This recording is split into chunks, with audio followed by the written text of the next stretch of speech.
Hello everyone, today we'll talk about how to fix or how to solve the problem of disabled account on CapCut.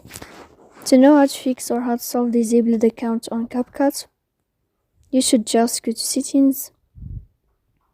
Here we'll enter to apps, default apps, app settings. Then this list you'll enter to CapCut and you can click. Here in this page of app info you will enter to first stop. Then you can click OK. Here we'll enter to the window of storage.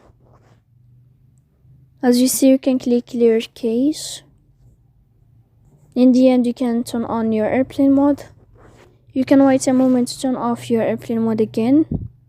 And if it's not working with you, you can turn off your phone. So please don't forget to support us by like and subscribe. See you next time in another video.